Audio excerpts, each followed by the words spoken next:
On the edge of Peoria lies a cemetery so vast and old that it feels less like a burial ground and more like a world of its own. Springdale Cemetery, founded in 1855, has grown into one of the largest burial sites in Illinois, stretching over 500 acres and holding the remains of close to 80,000 people. Generations of soldiers, politicians, and families rest here, their names carved in stone, their stories fading into silence. Springdale's sheer size can be overwhelming to first-time visitors. With the expanses of rolling hills, dense trees, and winding roads, it's easy to lose your sense of direction among the endless rows of monuments and graves. The cemetery has the quiet beauty of a park, a place where many come to reflect and pay their respects. Yet behind that peaceful appearance, Springdale does have a reputation for something far less comforting.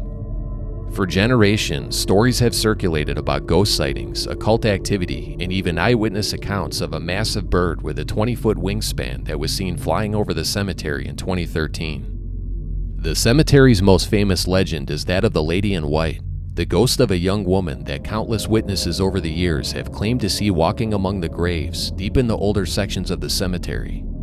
One location where the ghost is most often seen at night is near an old gazebo where witnesses say she sometimes sits on the bench inside, watching in silence. Many who visit Springdale Cemetery claim that the Lady in White is unsettling to see, yet those who know her history say the real terror lies not only in her ghostly presence, but in the true story behind it. Many believe the Lady in White is the ghost of Mildred Hallmark, a 19-year-old waitress who was viciously assaulted and murdered right inside the cemetery itself. On a rainy summer night in 1935 at around 11:20 p.m., Mildred Hallmark was waiting for a streetcar to take her home from the movie theater when 25-year-old Gerald Thompson pulled up in his car and offered her a ride home. Mildred hesitated to accept a ride from a total stranger, but Thompson's smooth words coaxed her, and she stepped into his car, never imagining that what seemed harmless would turn deadly. The two drove off, and it wasn't long before Mildred realized, with a sinking dread, that Thompson was driving in the wrong direction and had no intention of taking her home. Panic rose in her throat as she pleaded with him to turn the car around, her voice trembling with desperation. But Thompson ignored her cries, veering off the familiar roads and heading instead through the open gates of Springdale Cemetery. According to court transcripts from the murder trial, Thompson drove over a small bridge deep within the cemetery and stopped the car in a secluded area not far from where the gazebo stands today. Without warning, he began assaulting Mildred, her screams piercing the night as she struggled to open the door, only to find the handle had been tampered with, trapping her inside. He forced her into the back seat, her cries and screams growing louder and more desperate until a single brutal punch to the chin broke her neck, instantly ending her life. With cold, methodical cruelty, he violated her and then cut off all of her clothes with a pair of scissors before throwing her lifeless body into a wooded area near a creek bed. The following morning, the caretaker of the cemetery discovered the woman's nude body strewn across a fallen tree limb, the disturbing scene a grim testament to the horror that had unfolded. The brutal murder shocked the community, and several women who survived similar attacks came forward, pointing the finger at Gerald Thompson, who was arrested days later. Initially, Thompson's friends and family were convinced of his innocence, but detectives uncovered a disturbing pattern of behavior, including a personal diary detailing his attempts to harm numerous women with at least 16 victims documented. Confronted with this damning evidence, Thompson confessed to the murder after a prolonged 26-hour interrogation, during which he broke down in tears upon seeing Mildred's clothing placed before him. The subsequent trial, commencing on July 22, 1935, was a highly publicized event, drawing hundreds of spectators, primarily women, to the Peoria courthouse. The prosecution presented Thompson's confession, which he had attempted to retract, as a pivotal piece of evidence.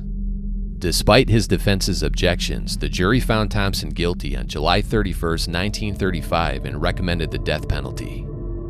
On October 15, 1935, Thompson was executed in the electric chair at Joliet Prison, with Mildred's own father, John Hallmark, watching the execution from a viewing window.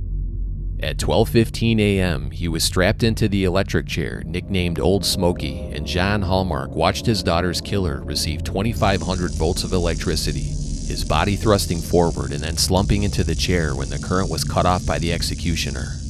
Thompson was pronounced dead 1 minute and 40 seconds later. Mildred Hallmark's tragic death shocked the community, and even though she isn't buried in Springdale Cemetery, stories have circulated that her spirit lingers here, forever bound to the place where her life ended in violence.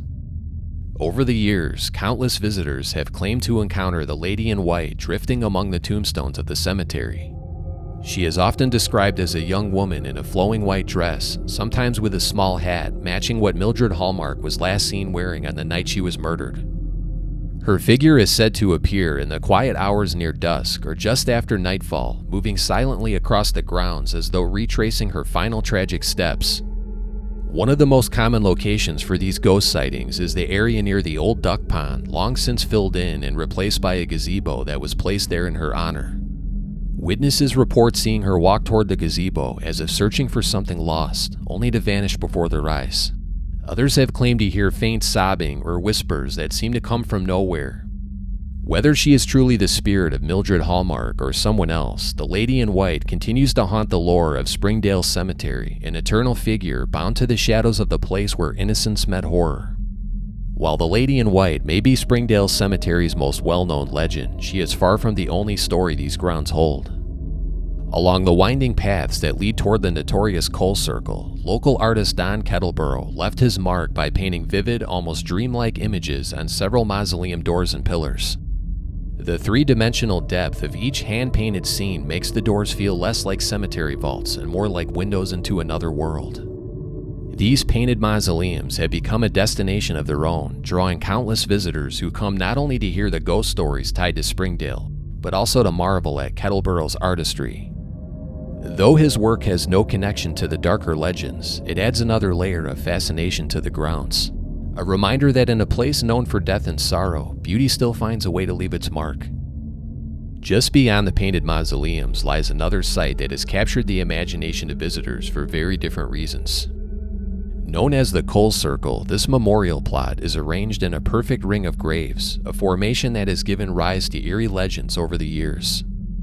Within this plot stands a distinctive sassafras tree, often referred to as the Devil's Tree, due to its trident-shaped leaves and stories about people who allegedly hang themselves from its branches. It has been said that at least 2 individuals hanged themselves from this tree, with one incident as recent as the year 2000. But it appears as though these stories are just urban legends and not based on any real events, at least that I could find during my research. Over time, this site has been used for occult practices due to its secluded location in the cemetery and stories about the Cole family's alleged involvement in witchcraft. Even though the Cole family had nothing to do with the occult, the circle's legends combined with the presence of inverted torches on one of the gravestones has fueled a lot of sinister stories and unwanted attention. Cemetery caretakers have found wax candles on the steps leading into Coal Circle, suggesting that individuals may be using the site for late-night rituals and ceremonies. I also found stories about trespassers attempting to visit the circle in the middle of the night and getting chased through the cemetery by robed figures. Visitors to the circle have also reported various paranormal experiences, including sightings of shadowy figures, disembodied chanting, sudden cold spots, and a pervasive feeling of being watched. Coal Circle has long been surrounded by mystery, but the dark legends that cling to it are not tied to the reality of the family buried here. At the heart of the circle lies A.S. Cole, a 19th century businessman who played a significant role in shaping Peoria's growth. Cole invested in land and commerce, and his ventures in distilling helped build the city's reputation as a prosperous river town. Although the grim stories of witchcraft and hauntings hold no truth, they continue to cling to the site, reshaping how it is remembered. What began as a simple family burial plot has instead become a place surrounded by eerie fascination, where legend overshadows history. The Coal Circle stands as an example of how folklore can transform ordinary ground into something strange and mysterious, even when the facts tell a different story. Just as the Coal Circle has become surrounded by myth and eerie folklore, another unusual grave within Springdale Cemetery has fueled its own set of bizarre stories. In the plot for the Purple family, there lies a curious burial marked not by a traditional headstone, but by a mound of piled rocks.